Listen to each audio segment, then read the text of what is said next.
Hello, it's me, Rudy. I brought out a vlog about playing cards being used for divination. I'd always felt that there was more to playing cards than there was, as I explained in that vlog. So I thought I'd look into it in further detail, because there was a lot of information that I never mentioned, such as like where the jokers came from. That's a story on its own. The fact that in some accounts it goes back to 1000 AD, if not longer. But then you look on Wikipedia and it just gives you 15, 16, or whatever bullshit, like recent, and saying tarot were the first. And when it's not, it's back to front. Playing cards were tarot cards. Like I say, tarot cards are just flowered up versions of playing cards. Like, and each suit's got its sign, it's earth, water, fire sign.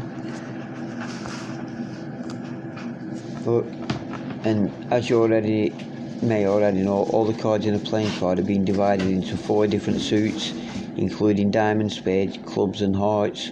However, most people do not know that each of the suits is connected to an element in astrology, and that's what we're going to look at in this book, right? So spades correspond to the earth, diamonds correspond to the earth, clubs correspond to the fire, hearts correspond to water. This teaches you the spreads, yeah.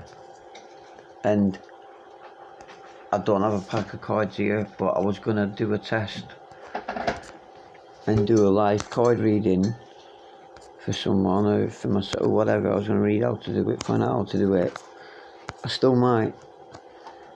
And it tells you how to lay out your spreads.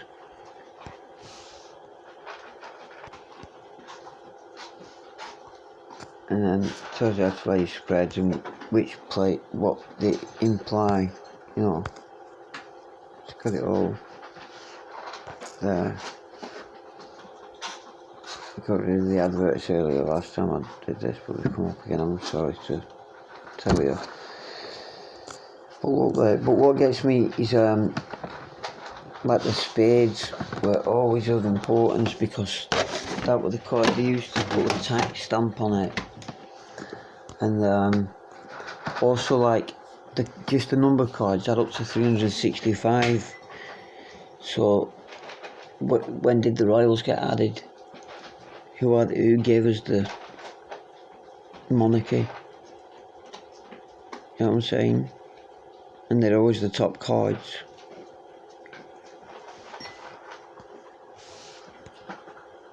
And there's 13 cards to a suit, as James pointed out to me, which, you know, the number 13, of course.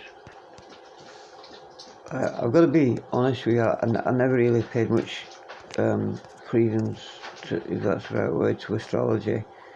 I never really thought it was, you know, could impact us that much. Though I did used to see, like, types, you know, like someone to be a Virgo or a Sagittarius, that have like significant, you know, like traits. But maybe that was just looking into it too much. But it says here, right, way before playing cards were used to play Egyptian rat screw. So what is Egyptian rat screw? Or poker? We all know what poker is, but what is Egyptian rat screw?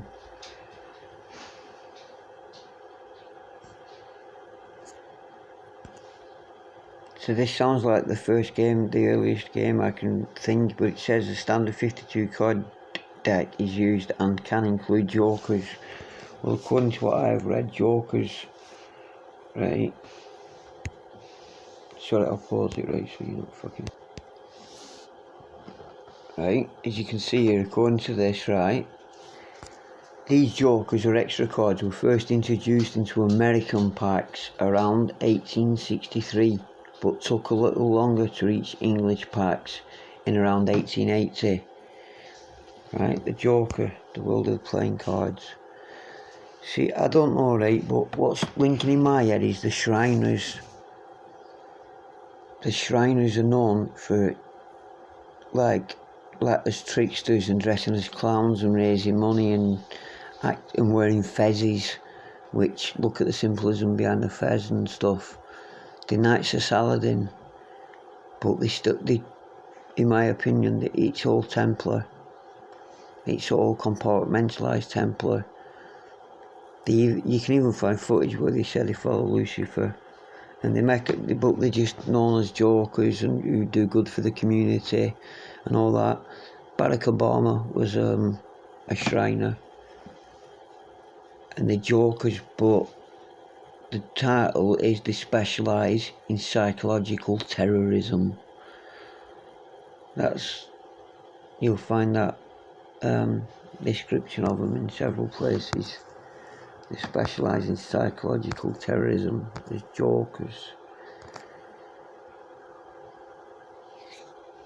and can either be used or not at the option of the players, in addition to the pack, as you jokers. See, so they only started adding the jokers in 1863, and that was an American invention, which just begs so many questions to me, because we know they're used for divination, right? We know they're used astrologically. There's the saying, millionaires don't follow astrology, but billionaires do. So we know that the people, whoever are ahead of the game, take astrology very seriously. So you can bet your bottom dollar they know the significance of these cards, because these have been here for thousands of years, in plain sight, hidden in plain sight as games, and they were playing a game all along.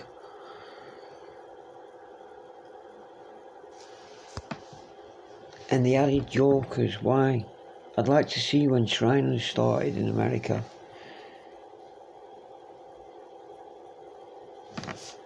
Because when you see games, right? When you see games like Game of Life and Monopoly, they're just truth drops.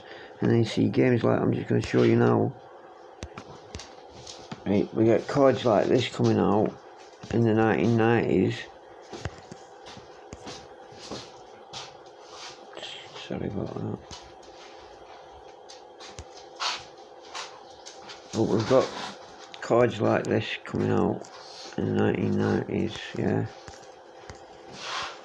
Showing hidden cities have been found all over the Amazon, aren't they?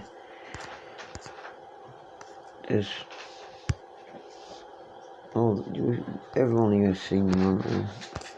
Well, there's the most famous one of all. Just show that to a friend who's sat next to me. This card game was made in 1995.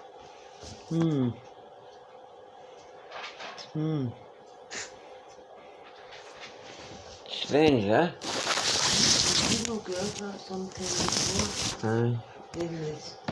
Aye. But the Illuminati card game. Right, so that's what I'm saying about playing cards. They know full well the power of them.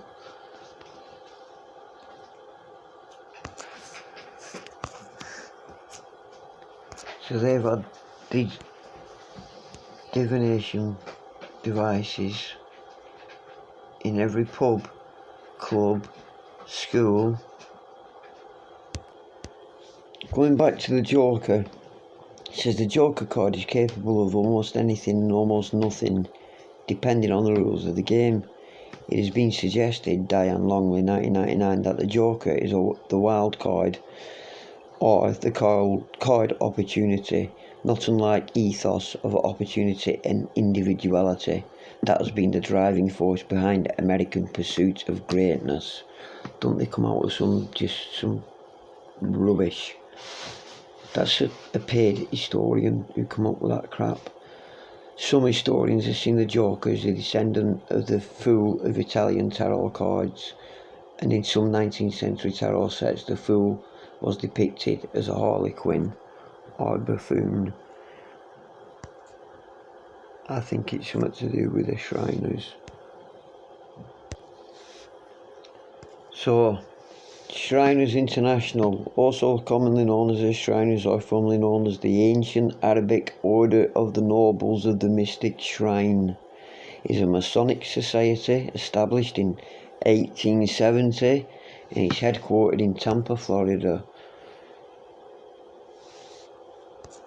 And there's the symbolism, look, with a scarab at the top and just logo Shriners International. In 1870 there were several thousand Freemasons in Manhattan, many of whom lunched at the Knickerbocker Cottage at a specials table on the second floor. Several thousand of them, eh? There the idea of a new fraternity for Masons stressing fun and fellowship was discussed. Blah blah blah.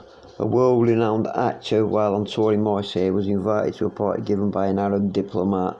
The entertainment was something in the nature of an elaborately staged musical comedy. At its conclusion the guests became members of a secret society. Florence took copious notes and drawings of his initial viewing, and on the other two occasions, once in Algiers and once in Cairo, Egypt. When he returned to New York in 1870, he showed material to Fleming. They created the ritual, the emblem, the costumes, and so on. The group adopted a Middle Eastern theme, but by 1938 there were 340,000 members in the States. Until 2000, before being eligible for membership in the shrine, a Mason had to complete either the Scottish Rite or York Rite systems, but now any Master Mason can join. So you have to be a top-ranking Mason to even get in the Shriners. Look, in the past, Shriners would practice hazing rituals as part of initiating new members. In 1991, a would-be Shriner sued the Oleander Shrine Temple of Lexington, Kentucky, over injuries suffered during the hazing, which included being blindfolded and having a jolt of electricity applied to his bare buttocks. So there's a lady's version of it. Some of the earlier shrine cemeteries chose a Moorish revival style for their temples. This is going back to Templar and Saladin, and it's the same thing. And I'm linking that 1874 Mason of the Shriners. I'm linking that. I know it says the Joker appeared a couple of years earlier, but that's near enough for me to believe that.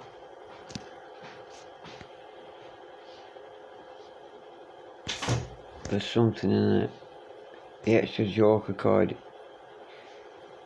modifying the rules sometime during the 1860s. So see what I mean? The guy could have been over there and seen things and brought the Joker over first.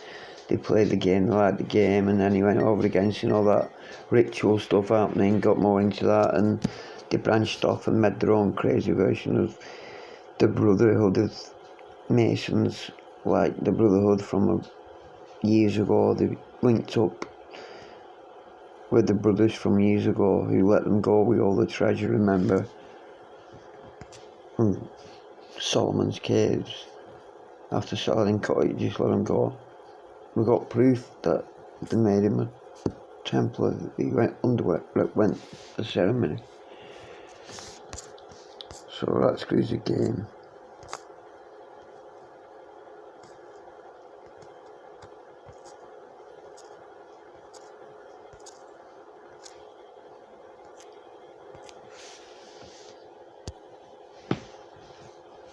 But for using playing cards for divination is more than just a coincidence when you think about it. The probability of a specific spell or card presenting itself during an astrological reading, it feels strange to pass it off as a mere coincidence. As a matter of fact, someone seasoned in the art of using playing cards for divination will tell you that it isn't a mere chance. If anything, it's a psychic message from the realm beyond. So, I've known that for years. Look at the sun moon picture there.